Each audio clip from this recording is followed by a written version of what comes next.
protecting yourself. And it's directly related to what you do today. Exactly right. Yeah, absolutely. The neighborhood that I grew up in was the most dangerous part of Youngstown. Okay, the most dangerous part. You and Big Mike, huh? Youngstown, it was the most dangerous part of town, yeah. Yeah, right. Is what I meant. Town. So there's houses being arsoned, people being shot. Yeah, you were right. You were Eminem, every right? city in America, there was always a police siren that you could hear from wherever you were. That's just what was normal to me. And so it was very dangerous, and it was all very real. And that's the classic, yeah. If you're some insecure guy, you always wanted to be the big tough guy. You've always been a complete nerd. You've always been a guy that everyone thought was gay. Yeah, now you got this whole new life. Why not rewrite like Josh Denny? Oh, yeah, it was just all black people. I was basically an urban decay. Drive-bys, I got, people would do drive-bys at me all the time. They forget. No, you didn't. Maybe that was going on in your state. It's like I could say, oh, yeah, the south side of Chicago, is so dangerous. I'm 100 miles away. So that's what these guys do. They all do this. Santino, all of them, they pretend, they go, well, I was from Ohio. There's a place there that did have violence that we heard about on the news. So I was involved in it. And they, believe me, they twist this. Tony did not grow up around thugs. And so it was very dangerous, and it was all very real. And bullying isn't. This is not usually the voice that you get from coming out of the hood. Hey, brothers. Have you ever heard what it sounds like from a white guy from the hood? You just did on Amityville. Yeah, so like growing up, it was really. That's how you would talk. It's scientifically sound. That's how you would talk. Now, oh, hello. Because how dangerous could it have been if they let you have that voice?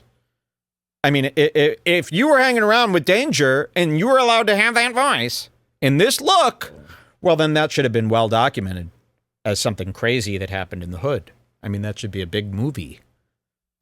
So you didn't grow up in the hood. They wouldn't allow you to be anywhere near their hood. You drove by, you locked the door, and you told people you were there. Dangerous, and it was all very real. And bullying isn't even the word that was going on in my neighborhood. It was just straight up thuggery, I guess we could call it. It was just thuggery. Do you mean the black people that I am at odds with these days? I bet Megyn Kelly wants to move away from all the blacks too. I want more blacks. I would love it if everywhere I went, I couldn't even move, that there were just black people and they were all just raping Jules in front of me and ripping her with their giant claws. So I'm the opposite of these guys, to be honest. You shouldn't make eye contact with anybody. That's not a lot of fear, a lot of danger. And my whole way of handling that is if anybody ever tried anything with me, I would just make fun of them from the youngest, from as far back as I can remember. One of the famous. This is what he forgets. You're barely good at that now. Imagine how much you sucked when you were younger. They talk about as if, they'll fantasize and rewrite their childhood as if the best joke they told this month was the kind of stuff they were doing back then. No. You barely have it figured out now as far as the making fun of people and being ruthless. You're more ruthless than Joe Rogan. I think that's just about it.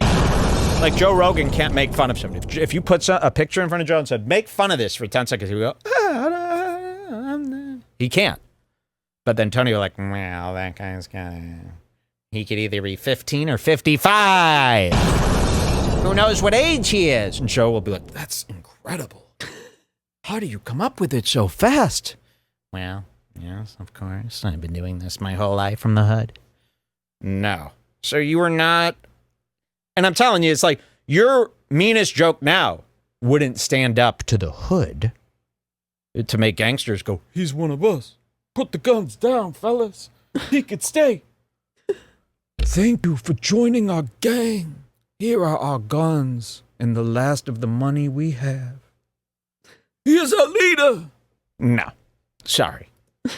One of them. from the youngest, from as far back as I can remember. You know, one of the famous little stories that I always tell is that I got beat up on my first bus ride to my first day of school.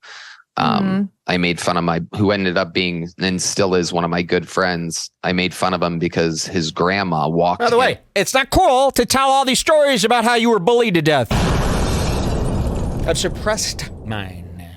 Okay? They're deleted. Get a clue. You don't sit around and go, yeah, my whole life I was bullied. Everyone hated me. Oh, really? Everyone? Oh, you must have been so cool. You must be cool now. No.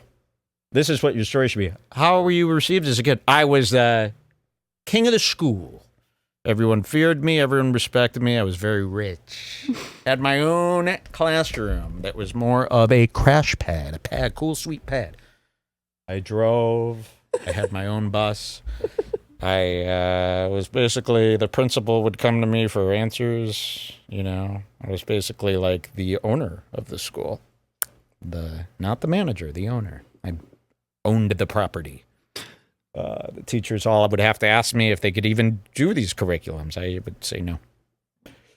That's a cool backstory. Not, oh yeah, I was thrown around like a rag doll. But now I'm good. That was only 20 years ago. And still is one of my good friends. I made fun of him because his grandma walked him out